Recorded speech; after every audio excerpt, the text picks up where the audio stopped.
existe muita ferramenta hoje, né? Sim. Hoje existe muita ferramenta. Uma delas é o Flávio Josefo.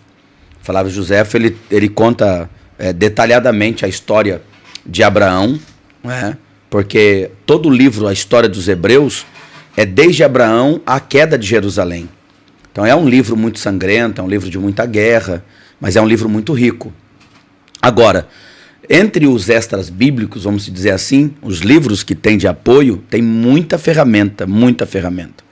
Eu não só indicaria Flávio Josefo, mas quando você pega, por exemplo, dicionários ou aqueles livros que vai dar uma pequena biografia de cada personagem, com certeza o Abraão vai estar presente. E falar de Abraão é tão apaixonante que cada vez que você fala, você aprende uma coisa. E existe muita revelação do texto. Eu acredito que 1 hora aqui, a gente vai ter que resumir muito para falar dele, entendeu?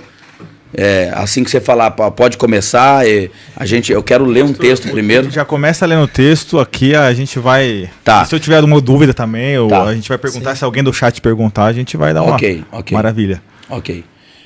Também lembrando aqui que às vezes a gente não possa ter a resposta, né, de imediato, né, mas o que está no texto a gente consegue de repente explicar.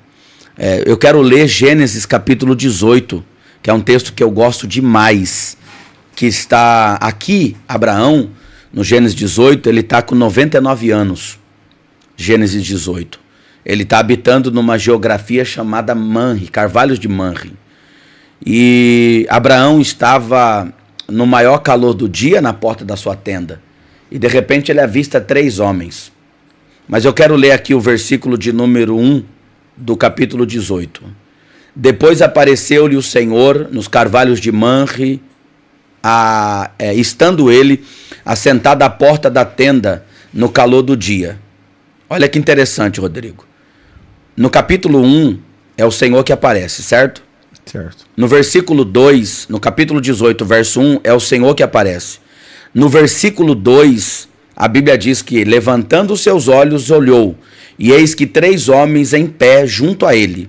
Vendo-os, correu da porta da tenda ao seu encontro, inclinou-se em terra. Olha que interessante, no verso 1 é o Senhor.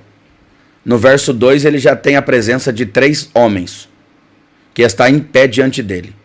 A pergunta é, como que o comportamento de Abraão está sendo aceito ali se esse ato de se encurvar é adoração?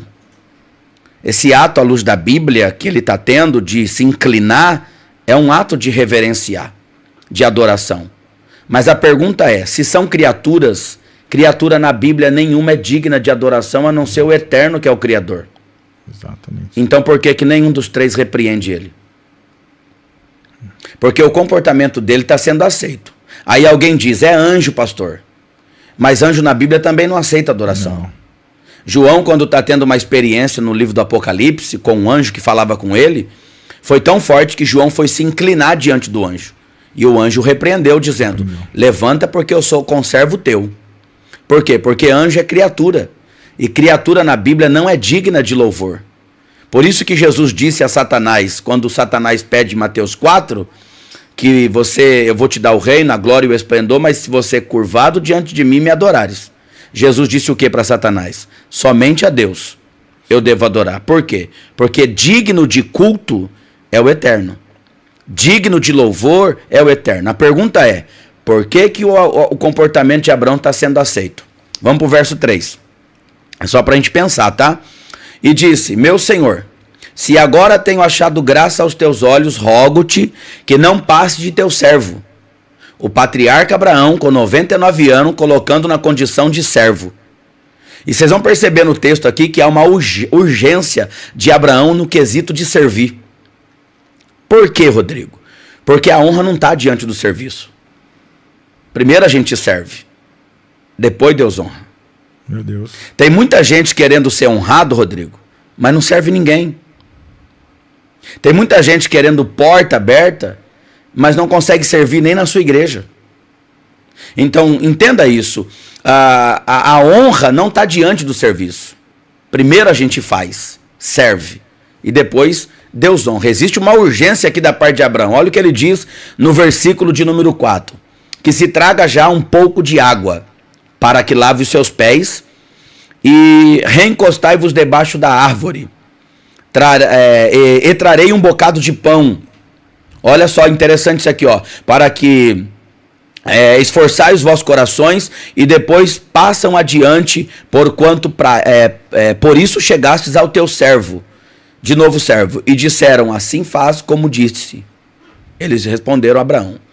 Percebe que o Abraão traz a água para os pés e traz o pão. E a expressão que ele usa aqui quando ele traz o pão é para que vocês comam e refaçam as vossas forças. Porque o que traz sustância não é profecia ou revelação de CPF.